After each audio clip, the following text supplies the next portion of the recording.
let me finish the remaining part of ICA so that we can move forward to convolutional network and autoencoders. Okay, as I just mentioned, I will move these two models. Okay, right after we finish ICA, and then we'll go back to the traditional machine learning. And after that, we go back to talk about more details, more advanced topics on different. Okay, so that's my point. As I mentioned, actually this is a part of your assignment 1. Okay, I skipped the details. Let me just give you the example, especially for what you are doing for the second part of your assignment number 1. Give you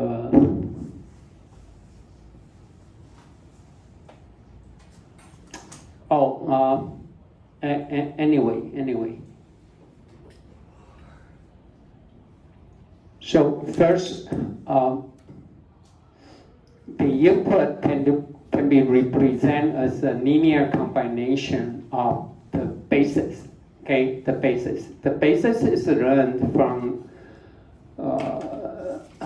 the ICA. Mostly is recommended that you use phase ICA. Okay, for your assignment number 1. And once you find the basis, then you can find the corresponding coefficient for each basis. Then we use these coefficients as the features, the feature factor. Okay, and then finally,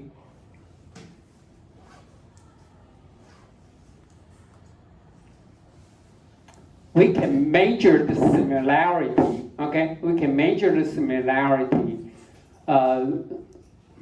for each phase because this example is originally given by the face recognition. So B could be some trend, the features of some given face, and B test is some unknown face. Okay, now each face is represented by the feature vector B.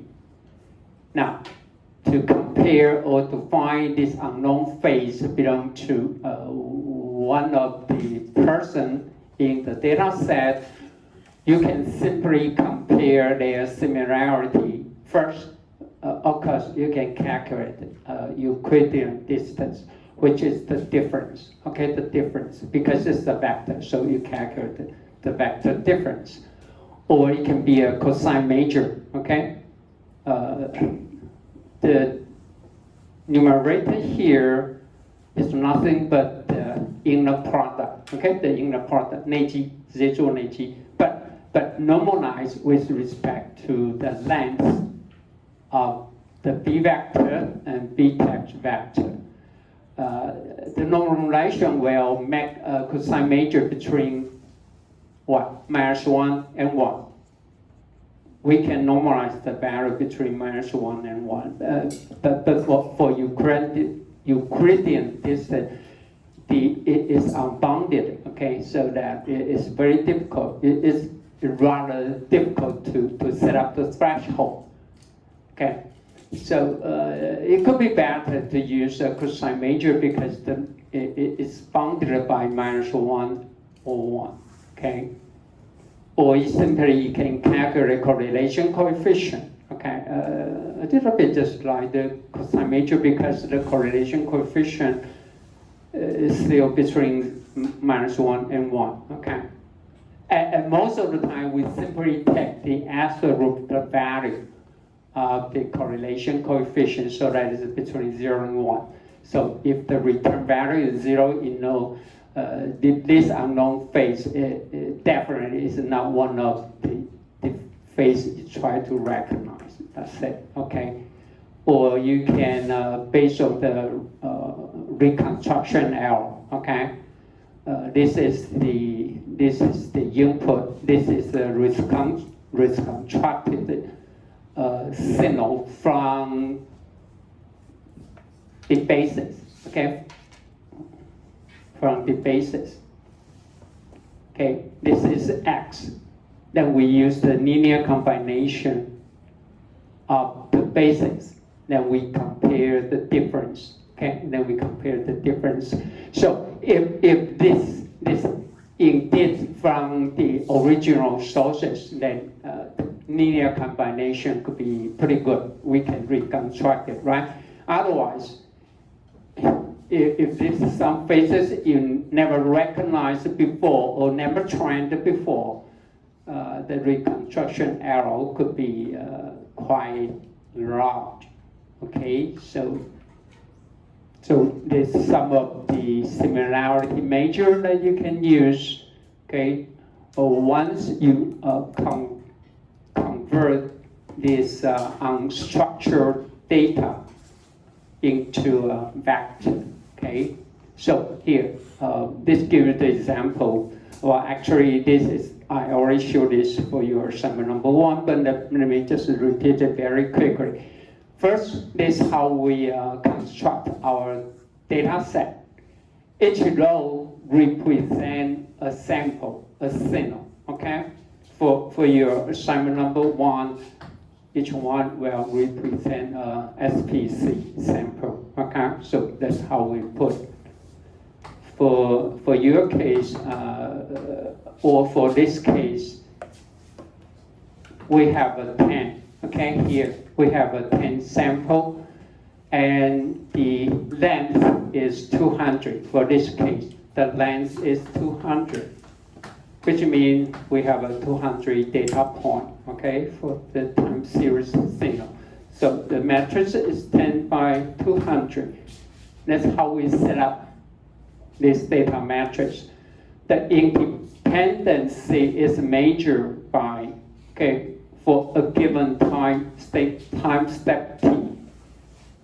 It says if you know something about the output here, it won't help you to estimate this value at the same time. That's how we define the independence. That will be independent between the samples at the same time. If this signal is an image, then it means when you see a face image, suppose you know something here, you know the value here, it won't help you to estimate the value at the corresponding location in the other image. That's how we define the independency if you construct your data set like this. Okay, this is called architecture 1. And here you can use fast ICA to solve for the missing matrix. Okay, because our data set is 10 by 200. We have a 10 sample, each of length 200, so that the missing matrix got to be 10 by 10. It must be 10 by 10. Okay, you can find this from fast ICA. And then this will be the estimate sources. The size is also 10 by 200. We simply assume we have 10 sources. Okay, that's it. Okay, then we use back to the original face recognition, which means we use 10 bases. 有10个基地 okay, 10个基地.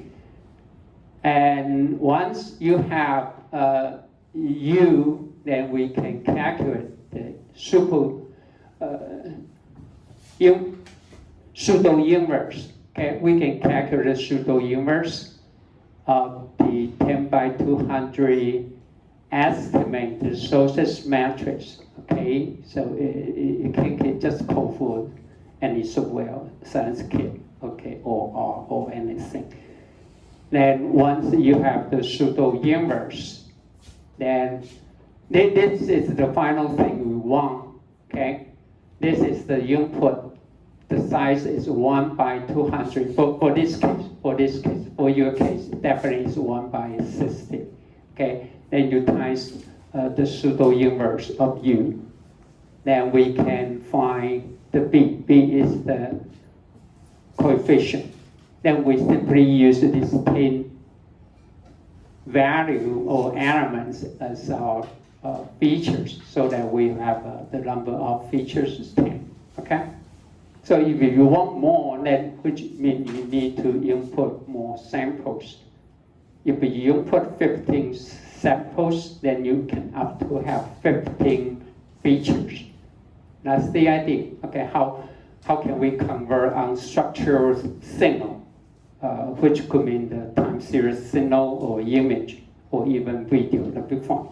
Okay, then we convert it into a feature. Okay. The feature is exactly the one I'm just talking about here.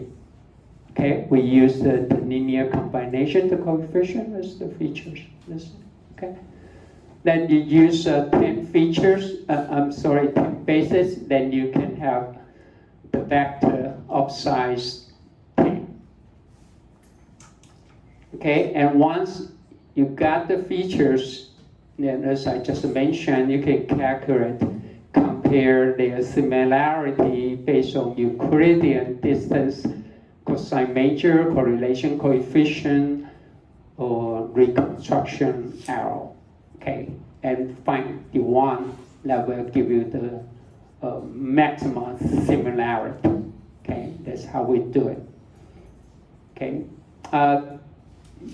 I show you the architecture too. Okay, this so-called architecture 1. Okay, this is the architecture 1.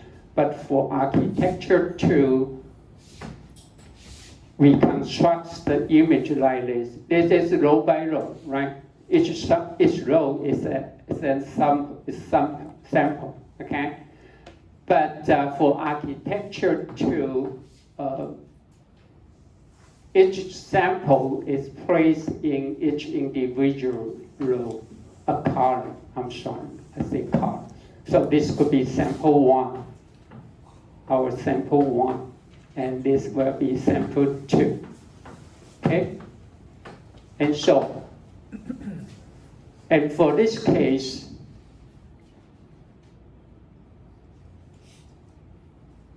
let me just show you the construction is here. Now the basis becomes what? The column, okay, of the missing matrix, okay? And then the linear combination of the missing, the basis will be the unknown basis. And then we use U1, U2, again, the coefficient as the features. And I will show you what is the main difference between architecture 1 and architecture 2. They are different, okay? They are different, but anyway, they used to reconstruct, to extract the features. As I mentioned here, at some time t, when I observe the value for the sample 1, it won't help me to estimate the value for the third sample, or I take a look at the pixel value for this image. It won't help me to estimate the image pixel value for another, okay, picture. For this one, is given an image at some time t. When I know something about this value at time t, it won't help me to estimate what could be the outcome at t plus k or t plus at some time t plus k. I have no idea at all, okay, with this given information at time t. So the independence, it means that for a same sample, When I take a look, or when I know something here, it won't tell me or given an image. If I know something, I know the pixel value or the color value at this pixel here, it won't tell me to estimate what could be the value, for example, right here. No, okay, it won't. That's how we define the independence. If you arrange the samples by column, not by row, the interpretation could be totally different, okay? And the procedures here, the same here, okay? Now, the matrix size is 200 by 10, okay? The very first column means the very first sample, okay? Now, we have how many rows we have here? 200. We suppose the length is 200, okay? So the size is 200 by 10. Now, about the training, the same here, you can use fast ICA again to find the corresponding the missing matrix. The size is 200 by 200, which means you can have up to 200 bases. 它的基底变成你可以选200个，好不好？因为它的 size 是200乘200 ，OK？ Now, we let A actually should be the missing matrix, okay? The missing matrix is the inverse of the missing matrix.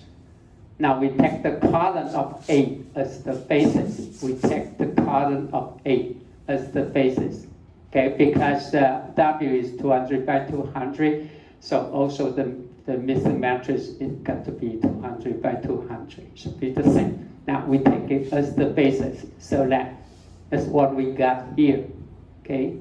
That's what we got here. The very first base, the second base, and up to, suppose we take up to n base, okay? Okay, so that's it. Now, for the test, we need to calculate the coefficient. You remember what I'm saying? The linear combination of the bases. Now, U is we simply take W, because W is the missing matrix, times the input X for the unknown signal, okay? Now, X should be 200 by 1, W is 200 by 200, and the output will be 200 by 1, U, so that the vector, the feature vector is of size 200, okay? Of course, you can reduce, you don't need to use up to 200. But ICA does not like PCA. PCA, you can do the dimension reduction based on what? Based on the values, the eigenvalue, remember? You can select the most significant eigenvalue, right? And drop most of the eigenvector with very small eigenvalue close to 0. But for this one, do you know how to select? For example, you want to use only just 20 bases. How to select this 20 bases from this 200 column? No, basically no. But you can do something. You can arrange the column based on their kurtosis or net entropy. You remember, you need to calculate the kurtosis or net entropy value. Now you can order this kurtosis in decreasing order and drop, okay? Then just select the 10 most important or 10 largest kurtosis. As I mentioned, because if the random variable follow Gaussian distribution, the corresponding kurtosis will be 0, right? 0. Then you can do something. I didn't try it, but that's the way to go, okay?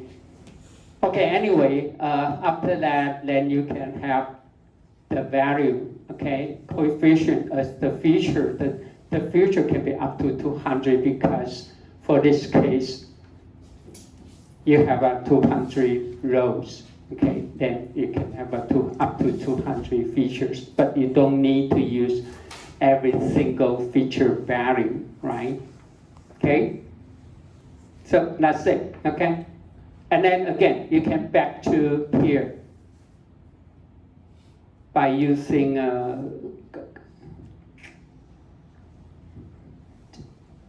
again, you can calculate, okay? Once you have the feature vector, you can calculate Euclidean distance, cosine, correlation coefficient, or reconstruction error, okay? And compare their similarity.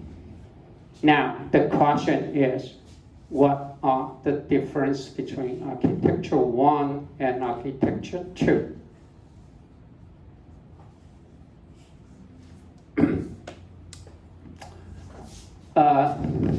Besides you calculate the Euclidean distance, cosine major, correlation coefficient, reconstruction error, the other way you can do it is what? For this case, we have up to 200 given x, okay?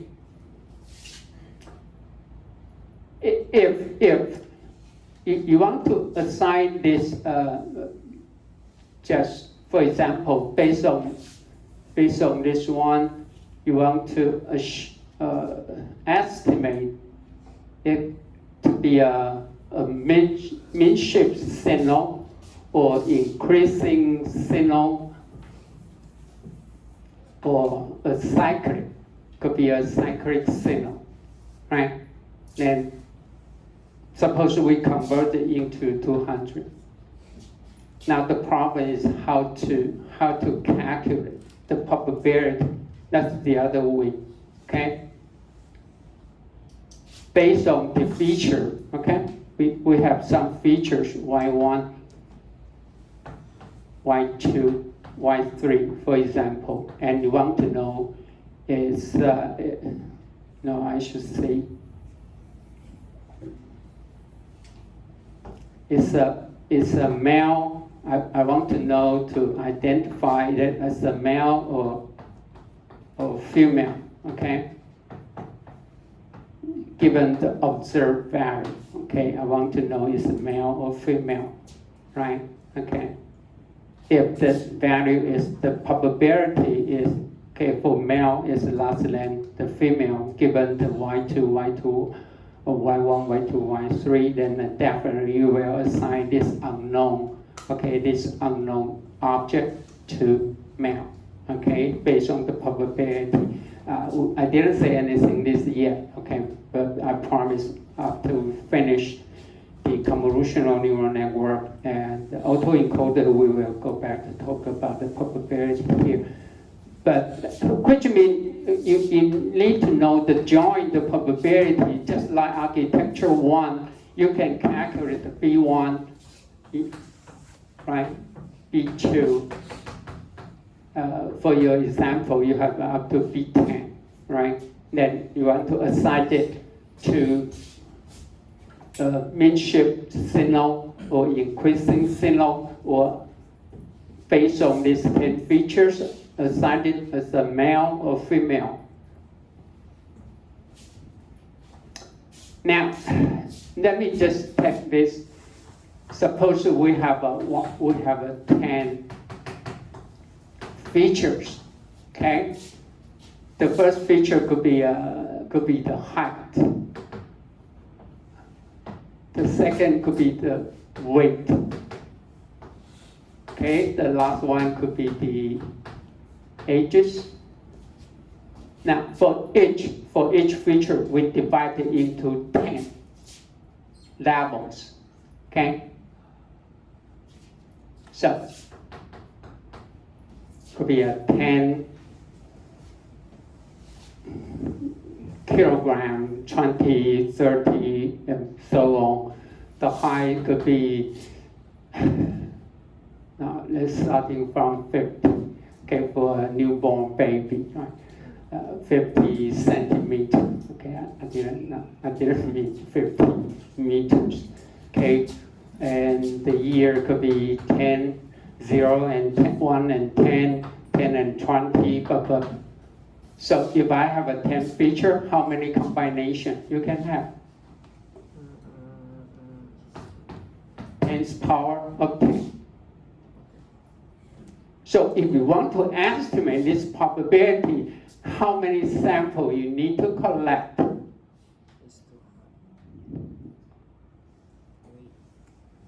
10's power of 10.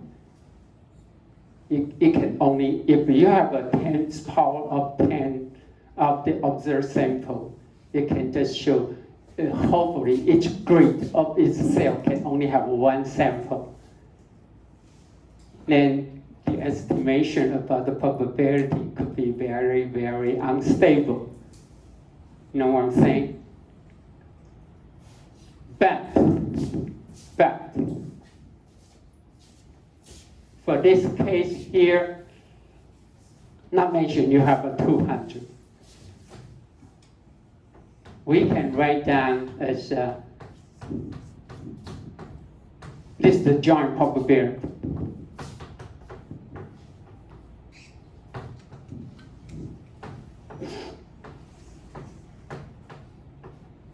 We can write it down just as the product of the marginal probability. Why is that? It's not true for architecture 1. For architecture 1, you cannot do that.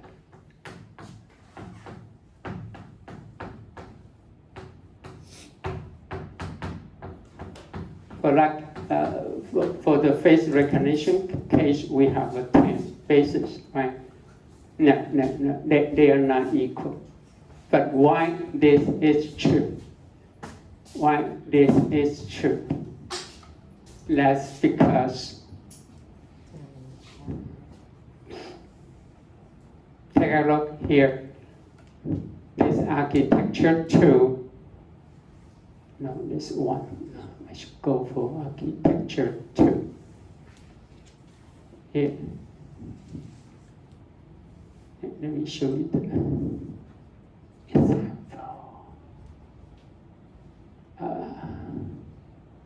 Architecture 2, how we calculate the U? U is what? The U here is what? Or back to our example here.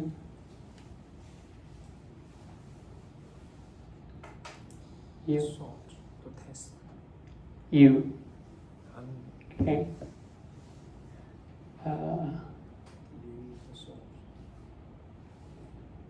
Here we calculate U. It's the dimension matrix times the U product. The U is what? The source.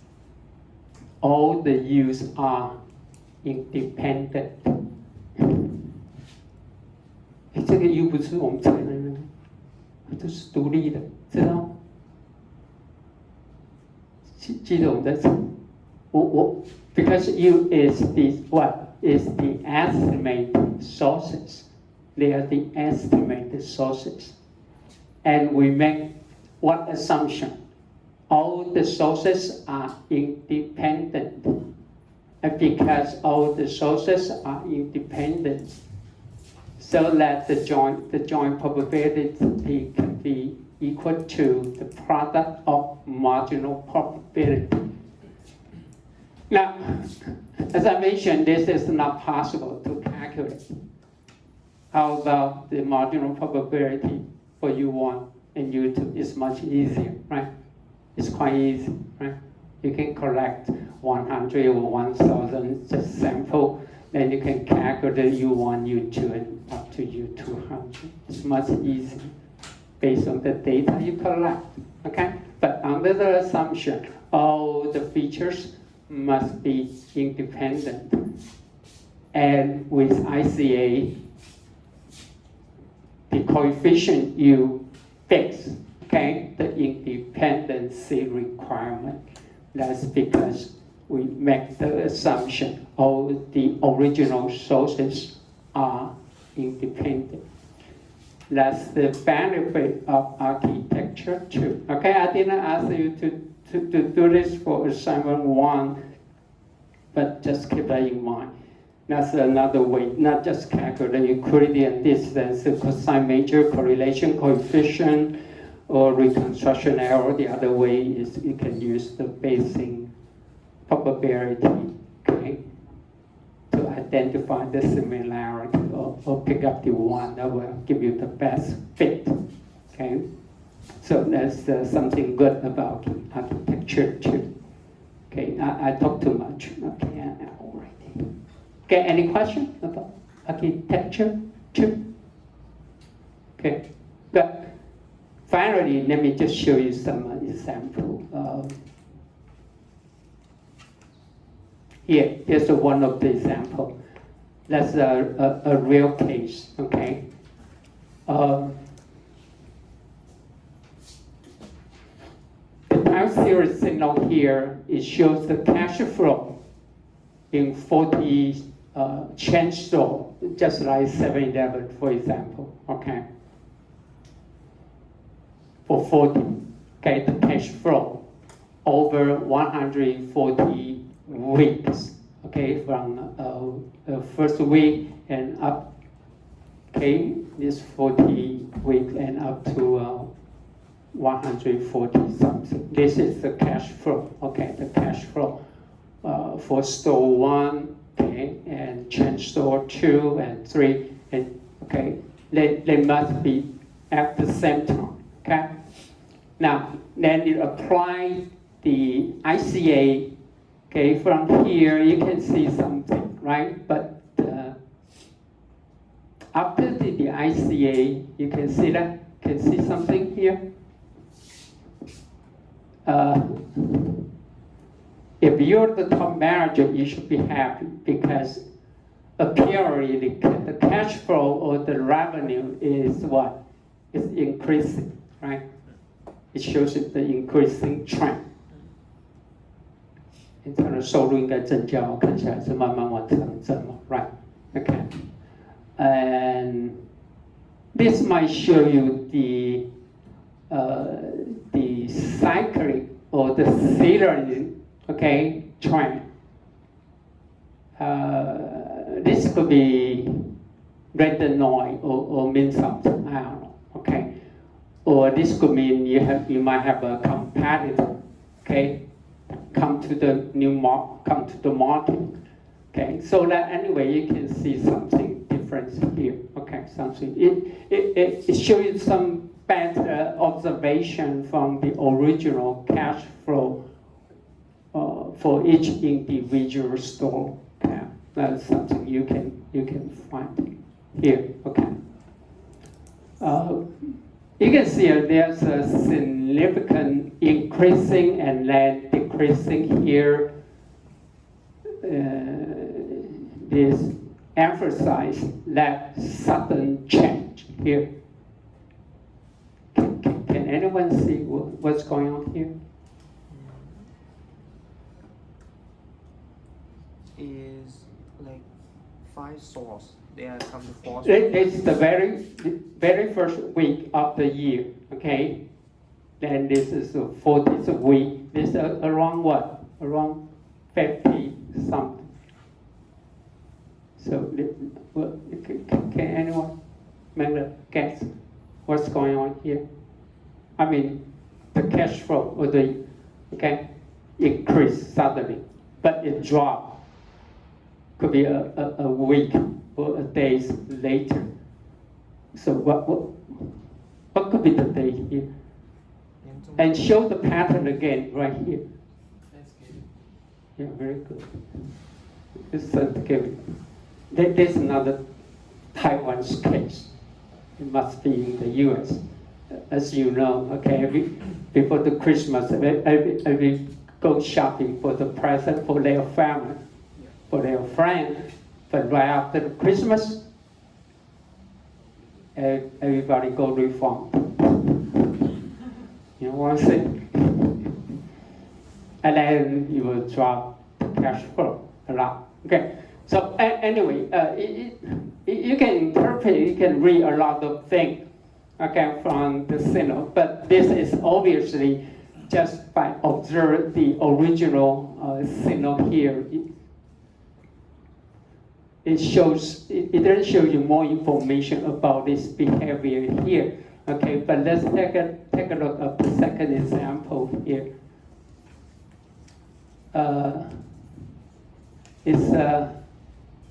It's EGG. Okay, you put the sensor on the top of your head or your brain. You can read out a lot of signal information. Okay. For this one, we have a 21. Okay, we have the signal from the sensor 1, sensor 2, and from here, basically you can see a lot of noise. You know there's got to be something, right? Okay, it's quite obvious.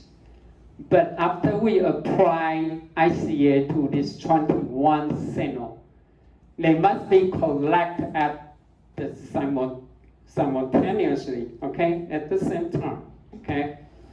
You cannot collect this at day 1 and then day 2 and day 3 and you try to look for the ICA to separate the source. No, you need to do it simultaneously, okay, at the same time.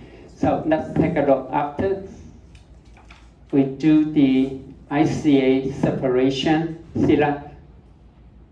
This shows the original, okay, signal here. That's because the eye blink, okay. When the sensor collect the data, the patient might blink, okay, his or her eyes, and that's the result. What will surprise you is in the original signal, okay, you didn't see this one. That's the heartbeat. The heartbeat. See the regular pattern here? The heartbeat. Okay. In the original sources, it says this corresponds to the alpha wave.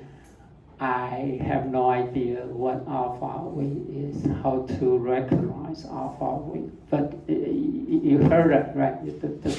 The brain signal, alpha wave, beta wave. But for me, I cannot tell. But anyway, it gives you a lot of information. That's what I'm trying to say here. Okay. Even for the last one here, for the signal 20, again, could be something still related to the heartbeat. Okay, see the pattern? See the pattern here? Okay, okay. So anyway, to do the analysis from the observed signal may not be possible or very difficult, but after you do the ICA, it will be much easier to find out more meaningful information, especially when you extract it, you remove the noise, the pain. For this, for me, this could be not just noise, right? Could be just noise. So when we separate the noise, you can see something bad, okay? This it could be even look like could be okay, sensor 19 could be exactly the noise signal, okay, compared with the previous one. Some may not have any meaning, okay? So anyway, when you try to interpret the signal, you gotta have some prior knowledge for that, okay? Later on for your assignment, definitely not today, okay? I will ask you to do this, okay? After we finish the C convolutional neural network and autoencoder, I will ask you to do something like this, and then go back and see it one more time to see the SPC signal, okay? Okay, so then.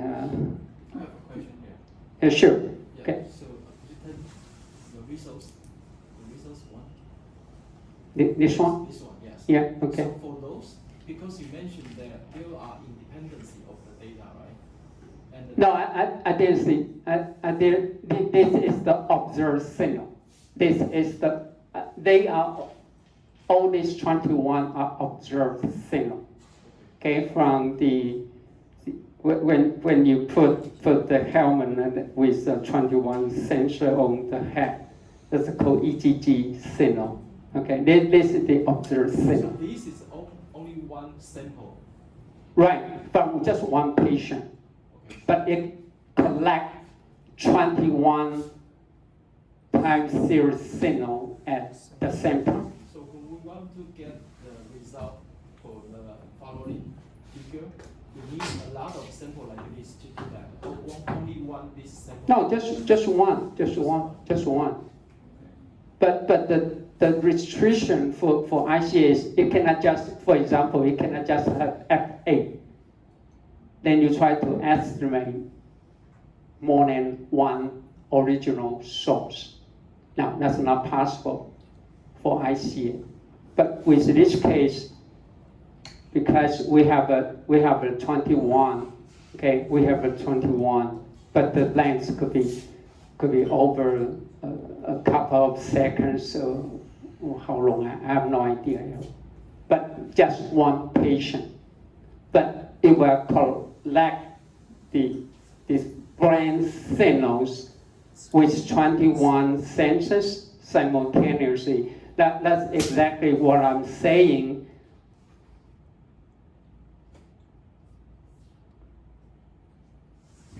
The cash flow for this case, we have 4 chain stores, or they don't even have to be the same from the same company, but they must be collected at the same time. Okay, for example, at week 20, then the cash flow from store 1 or from store 2, or the cash flow from 7-Eleven, the cash flow could be a family mart. But they all occurred at the same time. Okay, this cannot be in 2010 and the cash flow in 2020. No, it cannot, because when we talk about that, we collect all the information simultaneously. But this is not, this from store 1, this from another store. It's not the same store. Okay, so everyone can follow. But if you only have one store, there's no way you can separate it into these 4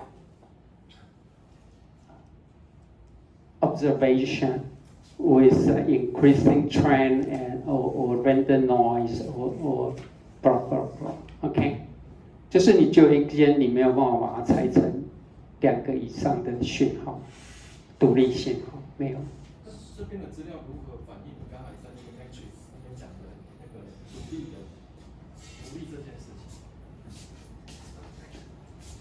This observed signal, this deep missing matrix, the projection,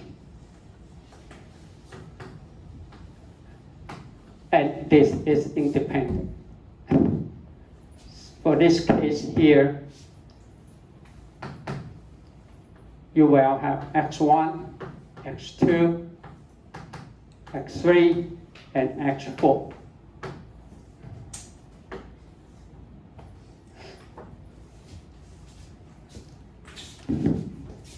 This is X1, X2, X3, and X4. I should put X. And this input X is like this. Or for the EGG case, the EGG case here is like this. We have a 21.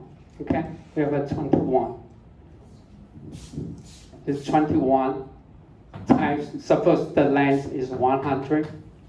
Then the dimension matrix is 21 by 21.